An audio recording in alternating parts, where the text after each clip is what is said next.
Welcome to my channel. Annayya ಧಾರಾವಾಹಿ ಗುರುವಾರದ ಸಂಚಿಕೆ. ಅಣ್ಣಯ್ಯ ಧಾರಾವಾಹಿಯಲ್ಲಿ ಪಾರು ಮತ್ತೆ ಮನೆಗೆ ಮರಳಿದ್ದಾಳೆ.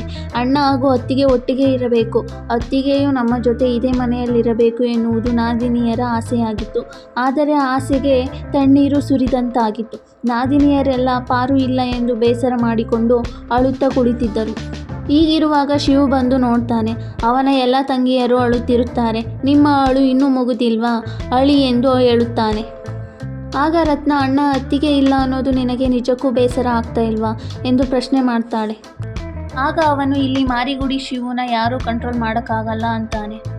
ಅಷ್ಟರಲ್ಲಿ ನಾದಿನಿ ಎನ್ನುತ್ತಾ ಪಾರು ಬರುತ್ತಾಳೆ. ಅವಳು ಬಂದದ್ದನ್ನು ಕಂಡು ಎಲ್ಲ ನಾದಿನಿಯರಿಗೂ ಖುಷಿಯಾಗುತ್ತದೆ. ಎಲ್ಲರೂ ಹೋಗಿ ಅವಳನ್ನು ಅಪ್ಪಿಕೊಳ್ಳುತ್ತಾರೆ. ಶಿವುಗೂ ಇದನ್ನೆಲ್ಲ ನೋಡಿ ತುಂಬ ಖುಷಿಯಾಗುತ್ತದೆ. ಇನ್ನು ವೀರಭದ್ರ ಮಾತ್ರ ಈ ವಿಷಯ ತಿಳಿದಾಗಿನಿಂದ ತುಂಬ ಕೋಪಗೊಂಡಿರುತ್ತಾನೆ. ಅವನಿಗೆ ಬೇಕಾದದ್ದು ಅಣ್ಣಯ್ಯನ ಜೀವನ ಹಾಳಾಗುವುದು. ಅವನು ಯಾವಾಗಲೂ ವೀರಭದ್ರನ ಮನೆ ಜೀತದಾಳಿನಂತೆ ಬದುಕುವುದು. ಆದರೆ ಈಗ ಪಾರು ಬಂದು ಅವನ ಬೆಂಬಲಕ್ಕೆ ನಿಲ್ಲುತ್ತಾಳೆ ಎಂದು ಸಿಟ್ಟಾಗಿದ್ದಾನೆ.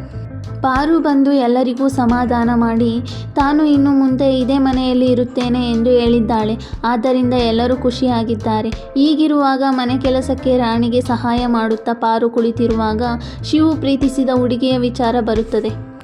ಆದರೆ ಪಾರುಗೆ ತಾನೇ ಅವನು ಪ್ರೀತಿಸಿದ ಹುಡುಗಿ ಎಂಬ ವಿಚಾರ ಇನ್ನೂ ಗೊತ್ತಿರಲ್ಲ.